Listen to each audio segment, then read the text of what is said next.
My entitled friend literally surprises me with an $800 bill all during her birthday dinner, saying that this is my gift to her and that I should pay for it because I'm rich. But after I said no, my entire friend group suddenly turned on me, with my best friend freaking out and calling me cheap and incredibly rude, saying that I value money more than our friendship. And at this point, I just don't know what to do. Here's what's going on. Okay, so my best friend, who I will call Jenna, has been close with me ever since college, but our financial situations are incredibly different. I have a stable, well-paying job, and while she does work hard, she's in a lower-paying field and often struggles with money. I'm always happy to treat her to a coffee or lunch, but recently it's gotten really out of hand. For her birthday this year, Jenna said she wanted to get our group of 6 friends together for a special dinner. She then picked a very trendy, expensive restaurant that I would never choose myself. When I mentioned the price, she just waved it off and said, "Oh, it's my birthday. We have to celebrate in style." The whole group also agreed, and I felt like a jerk for worrying about the cost, so I just kind of let it go. The dinner was fine, but throughout the entire night, Jenna kept making jokes like, "Oh, don't worry, the original poster's got this. She's the CEO of the group," and ordered several expensive bottles of wine for the table. And honestly, I felt increasingly uncomfortable. At the end of the bill, the server came over to me and said, "Oh, Jenna told me to give you the bill directly." They then placed the bill for over $800 in front of me, and the entire table went quiet and looked at me. Jenna just smiled and said, "Surprise, my birthday gift to myself is having my best friend treat all of us." And when she said this, I was stunned. I looked at the bill and then at her, and I said calmly, "Jenna, I can't pay for this. I didn't agree to this. I will pay for my share and a portion of your meal as a gift, but that's it." When I said this, she immediately burst into tears. She accused me of deliberately embarrassing her in front of our friends just to prove some kind of point about money. She said she thought I would be happy to do this for her and that I was being selfish and ruining her birthday. 2 of our friends even sided with her, saying I was being cheap and I should have just paid it to avoid a scene. Well, I ended up Venmo requesting everyone for their share, which caused a huge argument. The next day, she posted a vague story on Instagram about how some people value money more than friendship, and now half of our friend group isn't speaking to me. I seriously feel awful for how it all went down, but I also feel like I was put in this impossible situation. So seriously, am I overreacting for refusing to pay? Because this is honestly so incredibly unfair for me. Holy crap, your friends suck. This is so crazy, it's not even funny. They really brought you to dinner just so you could pay $800 for everybody's bill. That's insane in my opinion. There's no way this is okay. Like, if she wanted you to pay for it, she should have been like, "Hey, can you pay for this dinner before we go there? It would really mean a lot to me and I would really appreciate it." Like, you know, some kind of common courtesy of like, "Okay, here's a heads up. I'm gonna ask you to pay for it because you're my friend and I love you." What you don't do is what Jenna did and said, "Oh, my best friend's gonna pay for us because that's my birthday gift from her. Let's do this, girls. I'm so happy right now." Like, what are you talking about right now? That's insane. You can't do that to someone and expect them to be happy about it. Like, what's going on right now? So no, you are not overreacting. You're definitely not the jerk. And the fact that your friend pulled this on you is really alarming, because this would be probably the last time I ever do anything with them, especially if they're going to take advantage of me because of my money. If you like Am I the Jerk, you're probably going to love Am I the Genius. Check it out, link down below in the description. Also, go to amithejerk.com/submit if you would like to submit your own stories. Am I the jerk for refusing to throw another Friendsgiving after my roommate assumed that I do all the cooking again? Because after the way I was treated last year, I really just don't have time to do that again, despite the fact that my roommate is saying that I'm being selfish for ruining their tradition. Because right now, I just don't know what to do. Here's what's going on. I'm a 19-year-old female and I live in a dorm apartment with 2 roommates. Last year, I planned a big Friendsgiving for our friend group and like 12 people came to this event. I spent hours shopping, cooking, cleaning, and basically making this entire thing happen. Now, my roommate kind of helped by grabbing a tub of ice cream on the way back from class, but that was pretty much it. Everyone ate some food and she took home a bunch of leftovers and that was about it. Well, this week she announced in our group chat, "Can't wait for Friendsgiving at the original poster's place again. I'll bring dessert." Except I never said I was hosting this year. I just got a part-time job, I'm swamped with assignments, and our place is way too cramped to host that many people comfortably. I told her that I'm not planning to do it this year and suggested that maybe she host it at her boyfriend's apartment or that we can all just go out to eat instead.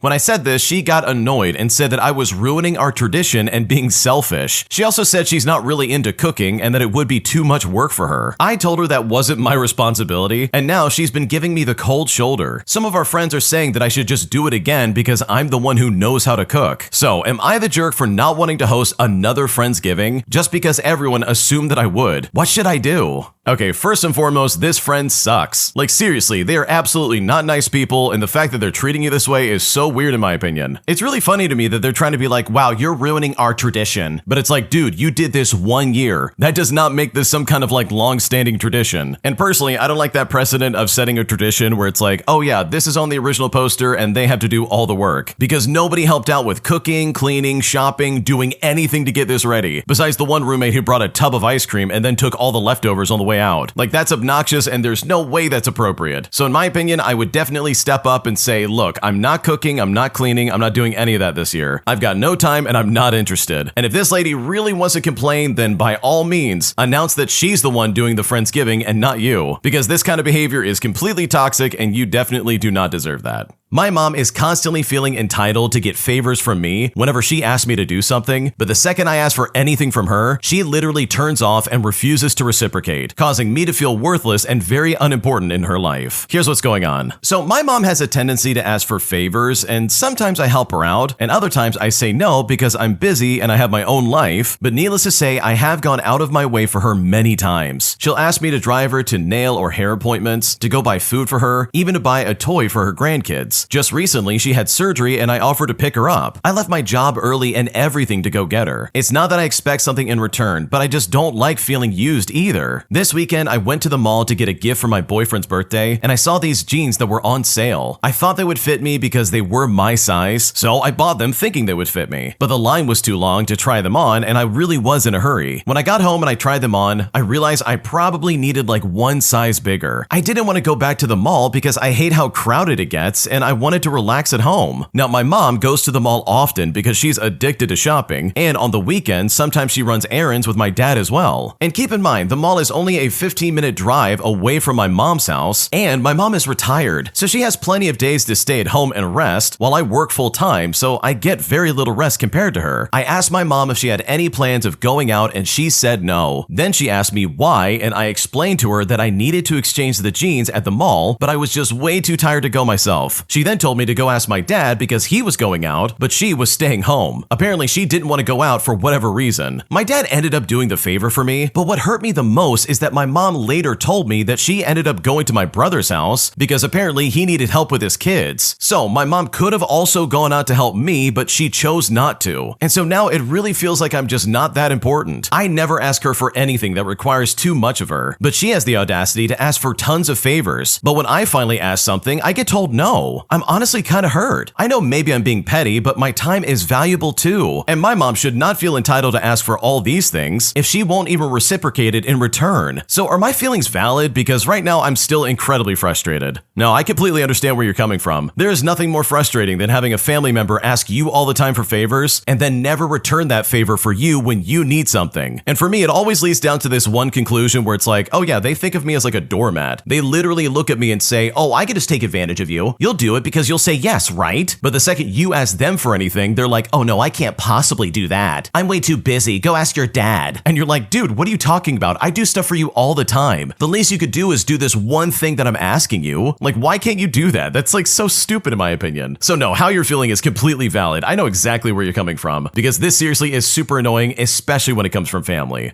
An entitled customer gave me an attitude today, all because I asked for their ID before they could pick up a package, leaving me completely baffled by the way they acted. Here's what happened. Okay, this happened yesterday and I'm honestly still giggling about it. My store happens to be a package drop-off location for when drivers can't or won't leave a package at a customer's door. There is a very strict rule of the customer presenting their physical government-issued ID to us, which is all before we can even give them the package in the first place. Now, most customers understand this rule is in place and are fine with it, but this customer I'm about to describe was not okay with this. Now, the customer walks in and sees the big sign that say we need their ID and says to me, oh, I forgot my ID at home. If I give you my name and address, can you get my package? I say to them, oh, I'm so sorry. No, I really do need your ID. And when I said this, the customer said, all right, I'll be right back. Now, the customer didn't seem upset when they left, and I went back to cataloging the merchandise that had been water damaged by a freak accident. Then, about an hour later, the customer returns. I welcome them back and they say, please give me my package. I don't see why you wouldn't give it to me earlier. Who else else is going to have my name and my address? I then say to them, it's the rule. It's to make sure that we're giving the right package to the right person. I then take their ID from them and I go look for the package. The customer then said to me, are you saying that you don't trust your customers? But as I'm walking back with the package and confirming as I walk that the information matches, I say to them, I've never met you before and I don't know you. We just want to make sure that you're receiving the right package. I then hand the ID back to them and I move to scan the package out. Well, the customer snatches the ID from my hand. Well, that's just stupid and poor customer service. Now give me my package. I then say to them, okay, in a moment, I need to scan it out of the system first. To which the customer lets out an impatient huff. I then finish scanning the package and I gesture to the signature pad and I say to them, all right, last step, please sign and hit okay with a pen. The customer says to me, unbelievable. What are you going to do if I refuse to sign? I then look at them and I say, if you don't sign, I won't release the package. And the customer angrily signs it and throws down the pen. And then while making direct eye contact with them and hitting the okay button with the pen, I say to them, all right, all done, the package is yours. And it's here that the customer snatches the package out of my hand and stomps out the door. My boss then comes up from the back where they were dealing with the landlord and asked me if this customer really said we don't trust our customers. And me, while laughing, just said, yeah, that's exactly what they said. My boss then stood there shaking their head and said to me, how do you get to be an adult and still think that? But I said to him, I don't know. But they're probably also convinced that any day now a Nigerian prince is definitely going to make them rich. Oh man, I'm right there with the original poster and their boss. Like, this is such a stupid thing to be mad about. If they were like a long-standing customer, maybe this would be fine. But the original poster absolutely said it best. Like, dude, we don't know you. I've never met you in my life. What in the world are you talking about? So yeah, this whole situation is really silly and that customer is incredibly dumb, especially when they think that no one would try to steal from them. Because now I kind of hope that they do get stolen from and then realize that, yeah, these rules are in place for a reason. My new entitled manager decided to try and micromanage the entire office by meticulously tracking when we go on breaks, when we go on lunches, and when we come in and out of work. And since the office was never like this and it was like a chill place to work, I decided to maliciously comply in a way that made her incredibly frustrated and very annoyed, which eventually led to her quitting about 6 months later. Here's what happened. Okay, so for the most part, my work has very little interaction with other people. Basically, you come in, you do your work, and you go home, except for a meeting or two during the day. It is pretty straightforward. Well, my new manager comes in and wants everybody's schedule so she can keep track of the comings and goings. She would say to us, your breaks and lunch need to be scheduled the same every single day, and it needs to be taken on time, which is all according to her memo that she sent out. And for reference, my morning break is at the end of the team's 15-minute huddle, and yes, this will be important later on. Well, a few days later, the huddle is running long, so I got up and I left the room after 15 minutes. She must have thought that I was using the restroom, but I was sitting in the break room, which she noticed when she walked through at the end of the huddle. Every single time the huddle ran long, I would leave after 15 minutes. After doing this for so long, she finally decided to ask me about it, and I replied that my break was scheduled and it needed to be taken on time. She then said to me that that means within reason and not to walk out of meetings, but I asked her if she's going to amend her current memo. Well, she didn't, and I just didn't change my routine. And this continued for the 6 months that she ran the department until she finally transferred and got out of there. The next manager turned huddles into team meeting bullet points for the day, and we thankfully all went right back to normal. Okay, what is it with new managers who come in and try to micromanage everything going on? Like, dude, just because you're a new hire doesn't mean that you're God's gift to this company. You're not going to go in there and be like, oh, I know all these people are slacking and they're lazy. I'm going to make sure you do everything by the book or else. It's like, dude, just relax and get off of people's back. Like, what's going on right now? I've seen so many stories like this where it's like, yeah, the manager comes in who's new and they're either really cool or they're a nightmare. And you would think the new person in the office, regardless of title, would at least try to be reasonable with the people they are literally trying to manage. Because if you're coming in hot like that, like, dude, you're only going to build animosity and make enemies. Like, why not go in there and at least be a team player and be like, hey, I'm here to work with you and not against you. Especially if things have been going smoothly and there's not any drama going on. Like, there's no reason to treat people like crap, so just treat them like human beings. So in my opinion, I think the original poster did a great job of maliciously complying because this was just completely unnecessary. And the fact that the office went back to normal when a new manager came in my opinion, speaks volumes to that other person who was clearly trying to ruin things for everybody else.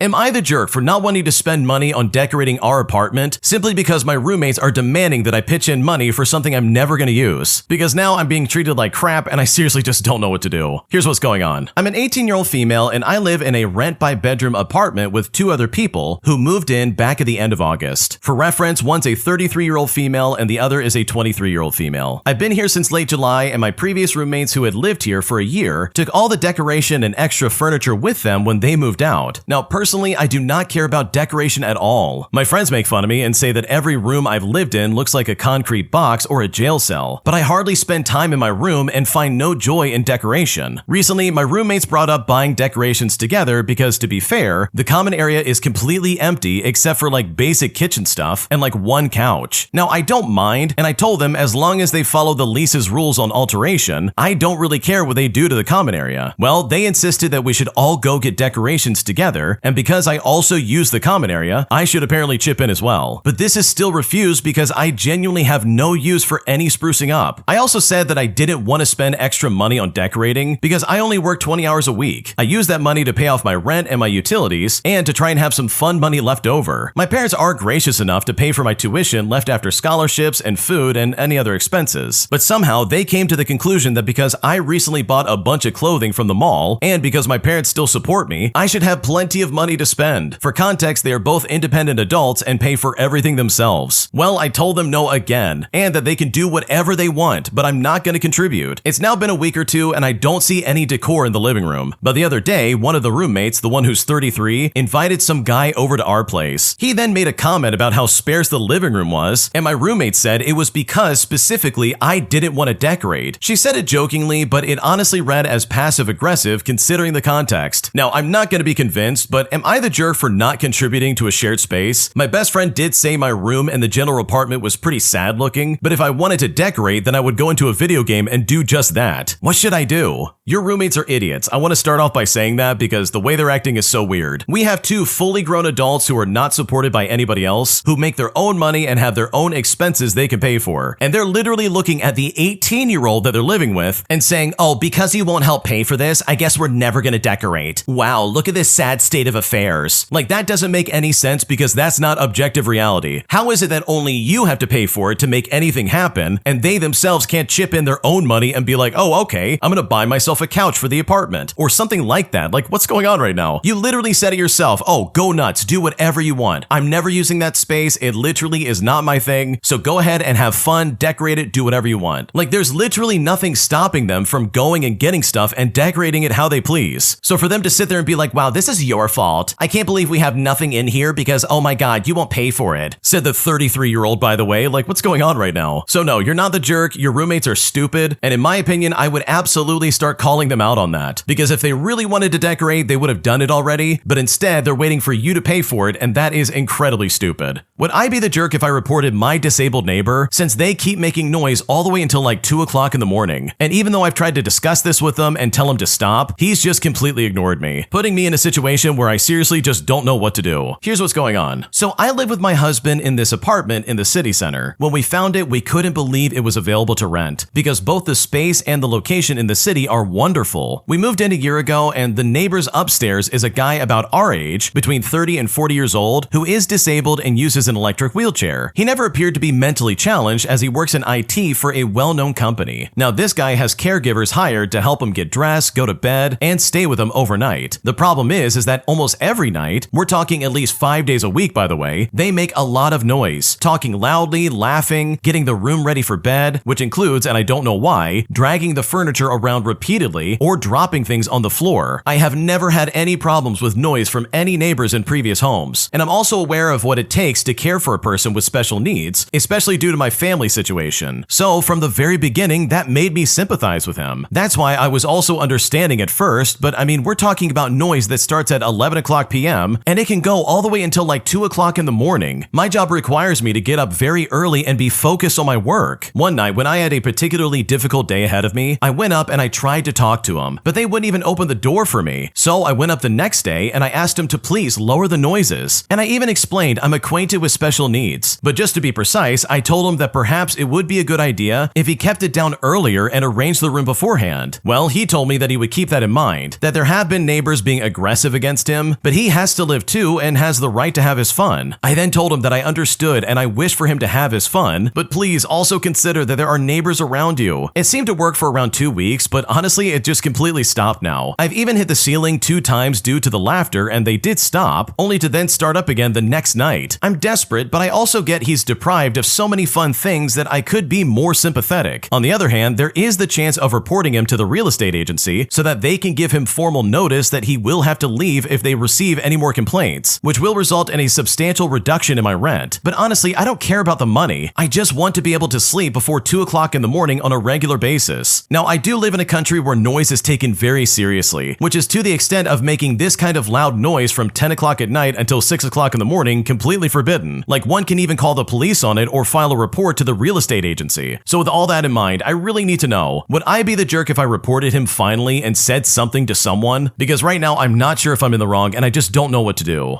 Okay, in my opinion, no, you are definitely not in the wrong. Just because this guy's disabled doesn't mean that he has any right to make this kind of noise. Like, he is fully cognizant, he's not some like mentally challenged person who can't take care of himself. It seems like he just has a physical disability that yes, he does need help with. But aside from that, it doesn't take much more to be a decent human being. And it sounds like he's not considering your situation at all, like you work early, and this guy's just straight up disrespecting that. So no, you would not be the jerk if you reported him, because in my opinion, I would do the exact same thing. My boyfriend is demanding that I cut contact with my brother because he's convinced that I'm sleeping with him, and I honestly could not be more disgusted. Here's what happened. For some context, my brother and I are not blood related. His biological mom was my mom's best friend, but she passed away at childbirth, and my mom decided to adopt my brother. I was 4 months old at the time, so I've only ever known my brother as my brother my entire life. My brother is also gay. He is out of the closet, and he is in a long-term relationship